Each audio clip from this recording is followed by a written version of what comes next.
Welcome to Telugu one news. నేను మహాలక్ష్మి. మనతో పాటు కాంగ్రెస్ స్పోక్ పర్సన్ భవానీ రెడ్డి గారు ఉన్నారు. వారితో మాట్లాడదాం. నమస్తే మేడం. నమస్తే. ఇప్పుడు 6 గ్యారంటీలు అంటున్నారు. అసలు ఇవి అమలు అవ్వడానికి టైం కూడా లేదు. ఎక్కువ కొత్త రేషన్ కార్డులు అంటున్నారు. ఇవన్నీ ఎప్పటికి అమలు అవుతాయి?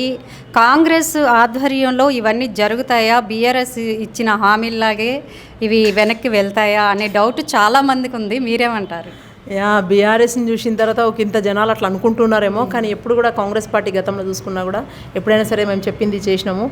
ఇందిరమ్మ ఇల్లే కావచ్చు, ఫీ రీఎంబర్స్మెంటే కావచ్చు, ఆరోగ్యశ్రీ అయినా కావచ్చు, 108 సేవలైనా ఏదైనా సరే కాంగ్రెస్ పార్టీ ఏదైతే చెప్పిందో అది తూచా తప్పకుండా పాటించడం. పక్క రాష్ట్రంలో కర్ణాటకలో కూడా we have given the same and we are doing that. And same thing ఇక్కడ ఇంప్లిమెంట్ చేస్తూ ఉన్నాము. ఆల్రెడీ 2 ఇంప్లిమెంట్ చేసినాము.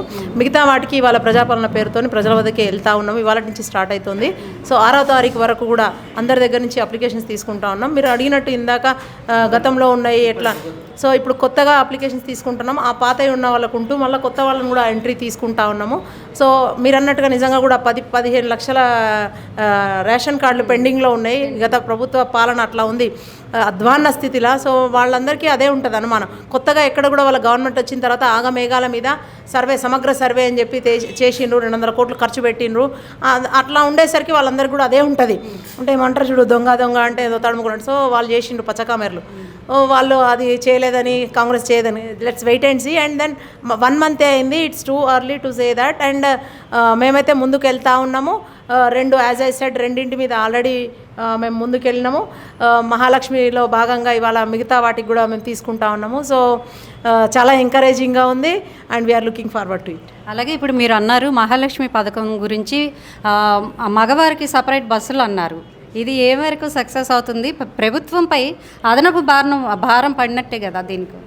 ఒకంత భారం పడ్డా కూడా నేనేమంటా అంటే 1,00,000 కోట్లు పెట్టి కాళేశ్వరం కట్టి ఇట్స్ నో యూజ్ అన్నప్పుడు అంత భారం ప్రజల మీద ఏటా 12,000 కోట్లు దాని నిర్వహణ భారం పడుతున్నప్పుడు మహిళల కోసం సమాజంలో సగభాగమైన మేము మహిళా సాధికారత అని ప్రతిసారి మాట్లాడుతూ ఉంటారు అందరూ.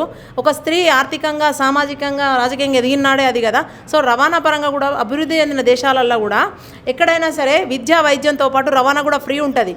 సో అన్ని కంట్రీస్లో ఉన్నట్టు ఒకంత ముందడుగు వేసి తెలంగాణలో ముందుకు ఇస్తే దానికి అడ్డం పడిపోయి లాస్ ఏముంది, సంవత్సరానికి 1,400 కోట్లు మేము లెక్కలు వేసుకున్నాం already. Government will pay for that. And then దానివల్ల ఆర్టీసీ సంస్థ కూడా లాభాలు వస్తున్నాయి. ఎట్లా అంటే ఇప్పుడు 65 ఉన్న ఆక్యుపెన్సీ రేషియో 110కి పోయింది. అంటే డబుల్ దట్ హ్యాపెండ్. ఇప్పుడు కొత్త బస్సులు కొంటా ఉన్నాము. బయట కూడా అదే మీరు అడిగేటివన్నీ కూడా ఎట్లా ఉన్నాయంటే అది ఎట్లా సాధ్యమవుతుంది? డెఫినెట్గా సాధ్యం అవుతుంది. ఈవెన్ ఆటో వాళ్ళకు కూడా అదే చెప్పొస్తున్నాం ఇందాక. నాకు తెలుసు మీ నెక్స్ట్ క్వశ్చన్ కూడా అదే. సో వాళ్ళకు కూడా గవర్నమెంట్లకి వీల్ ట్రైన్ దెమ్. అంటే అదనంగా 2,000 బస్సులు కొంటా ఉన్నాం. ఇప్పుడు కొంటున్నప్పుడు దానికి కూడా క్రూ అవసరం ఉంటుంది. 1.5 నిష్పత్తిలో మనం తీసుకున్నా కూడా ఇంకా 3,000 మంది 4,000 మంది ఎంప్లాయీస్ అదనంగా అవసరం అవుతుంది. దాంట్లో ఆటో డ్రైవర్సే ఉండొచ్చు, ఇంకెవరైనా ఉండొచ్చు, చదువుకున్న వాళ్ళు ఉండొచ్చు. వాళ్ళ స్థాయికి తగ్గట్టు ఉద్యోగాలు తీసుకుంటాం. సో దానివల్ల ఇది వస్తే అదే ఆగిపోవడం. అట్లంటే ఎయిర్వేస్ ఉన్నాయని చెప్పి రైల్వేస్ని మానేయలేం, రైల్వేస్ ఉన్నాయని చెప్పి రోడ్వేస్ని మూసేయలేం, ఇవి ఉన్నాయి కదా అని ఫెరీస్ నడపలేం. సో దేనికి అదే ఉంటుంది. దయచేసి ఇది మహిళల కోసం మొదలుపెట్టిన చక్కటి స్కీమ్ ఇది. దీనికి ఎవరు అడ్డం రావద్దు. దానికి ఫస్ట్ ఎగ్జాంపుల్ నేనే చెప్తా. ఒక 10 రూపాయలు ఉంటే సిద్దిపేట నుంచి హైదరాబాద్కి కనెక్టివిటీ ఉన్న ఆ రోజులలో పట్నంకి వచ్చి చదువుకోగలిగినాం. అంటే అది కూడా లేకుండా పల్లెటూర్లలో ఆగిపోయిన వాళ్ళు కూడా ఉన్నారు. నాతో పాటు ఒక్కదాన్ని బయటికి వచ్చిన. సో అట్లాంటి వాటికి ఇన్ని రోజులైనా సరే ఇంకా కూడా స్ట్రగుల్ ఫర్ ఎగ్జిస్టెన్స్ ఉన్న టైంలో మహిళకు తప్పనిసరిగా ఇది అవసరం. ఆర్థిక భరోసా కూడా అవసరం. ఇవన్నీ కూడా చాలా చక్కటి స్కీమ్లు. దయచేసి వేరే ఏమన్నా ఉన్నా కూడా అయిన ఉండొచ్చు, ప్రభుత్వం మీద భారం పడుతుంది. అయినప్పటికీ కూడా government is ready to pay for that. And ధన్యవాదాలు మరొకసారి మన ముఖ్యమంత్రి గారికి. అలాగే రేవంత్ రెడ్డి గారు మహిళలకు చాలా ప్రాధాన్యత ఇస్తారని ఆయన సీఎం అవ్వగానే సీతక్క గారికి, ఇంకా కొండా సురేఖ గారికి ఇచ్చారు. ఇంకా మహిళల కోసం ఏమైనా కొత్త పథకాలు తేబోతున్నారా? అంటే డెఫినెట్లీ మేము ఎక్స్పెక్ట్ చేయొచ్చు. అంటే ఒక రకంగా చెప్తున్నాం కదా, ఎత్ర నార్జంచు పూజ తత్ర, అది మిగతాది మీరు చెప్పండి. సో అట్లా అన్నప్పుడు డెఫినెట్గా అప్పుడు కూడా రాజశేఖర రెడ్డి గారి పీరియడ్లో కూడా చూసినగా చక్కగా మహిళా మంత్రులు అందరూ కొలువు తీరి, ఐ విష్ ఇంకా మిగతా వాళ్ళకు కూడా అందరికీ మంత్రి పదవులు రావాలని, మహిళలందరూ ముందుండాలని.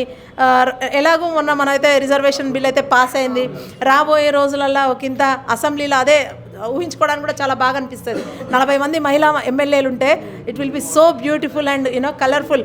మహిళలకు తెలుసు అంటే ఎట్లా ఇంటిని నడిపే మహిళ ఎట్లా చాకచక్యంగా ఆర్థికంగా నిలదొక్కుని మిగతా అన్ని చూసినట్టు రాష్ట్రంలో కూడా మంచి పరిపాలన అందించే దిశగా చదువుకున్న మహిళలు ఇవాళ చాలామంది ఉన్నారు. ఇంజనీర్స్, డాక్టర్స్, లాయర్స్ వాళ్ళ ప్రొఫెషన్లో. సో వాళ్ళకు కూడా పాలనలో భాగస్వామ్యం కల్పిస్తే చక్కగా ముందుకెళ్తారు. అది మేము ఆశిస్తున్నాము. రేవంత్ రెడ్డి గారు మహిళలకు మీరు అన్నట్టుగా పెద్దపీట వేస్తారని అనుకుంటున్నాము. Thank you.